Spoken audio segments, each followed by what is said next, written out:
Hahayaan ng National Unity Party o NUP at Liberal Party ang kanilang mga miyembro na bumoto ayon sa kanilang konsensya sa plenary vote ng Kongreso kaugnay ng impeachment case laban kay VP Sara. Sinabi ni NUP Chairman at Deputy Speaker Ronaldo Puno, walang ipatutupad na party stand ang kanilang grupo. Ito ay bilang paggalang sa kalayaan ng bawat mambabata sa pagtupad ng kanilang tungkulin sa ilalim ng konstitusyon. Samantala, kinumpirma rin ni Liberal Party President at dating Deputy Speaker Lorenzo Tañada III na conscience vote din ang magiging paninindigan ng kanilang partido. Itinanggi ni Manila Representative Rolando Valeriano ang aligasyon ni Davao City Representative Paulo Polong Duterte na ang mga kongresistang bumoto pabor sa impeachment laban kay Vice President Sara Duterte ay umano'y nasuhulan o tinakot.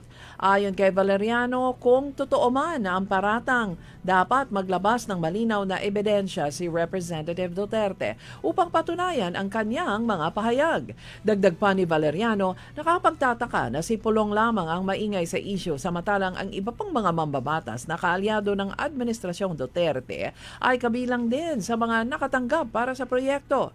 So, may suhulan, sagot ni Congressman Pulong. Inakusahan ni Congressman Leandro Leviste si Executive Secretary Ralph Recto na sangkot sa anomalya sa Batangas kasama ang contractor congressman na si Edwin Gardiola. Pinaiimbestigahan ni Leviste sa kanyang privilege speech kahapon sa Kongreso si Recto at si Batangas Governor Vilma Santos dahil sa garapalan nilang korupsyon. Sinabi pa ni Leviste na napilitan siyang magsalita matapos siyang pagsabihan ni Recto na isang baliw. Tinawag ako ni Recto na baliw.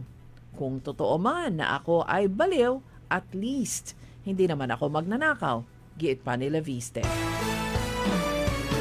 Nanguna ang Land Transportation Office o LTO at Social Security System o SSS sa listahan ng mga ahensya ng pamahalaan na may pinakamaraming reklamo noong buwan ng Marso ayon sa Anti-Red Tape Authority o ARTA.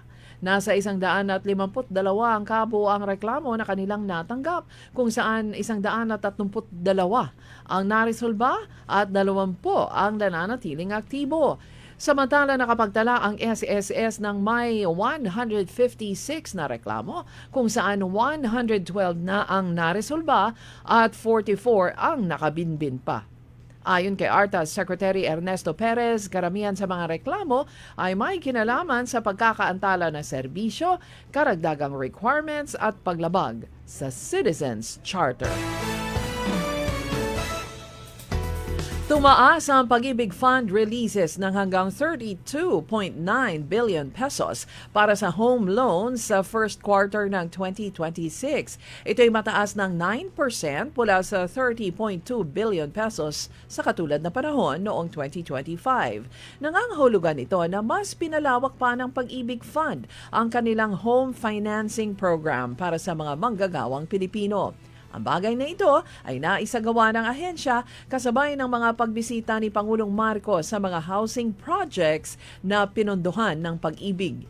Patunay ito na patuloy ang pagsisikap ng Marcos administration na gawing accessible ang murang pabahay sa bansa sa ilalim ng Expanded Pambansang Pabahay para sa Pilipino program. Sinabi ni Department of Human Settlements and Urban Development Secretary Jose Ramon Aliling na tugon ito ng ahensya sa direktiba ni Pangulong Marcos na palawakin ang home ownership program sa bansa.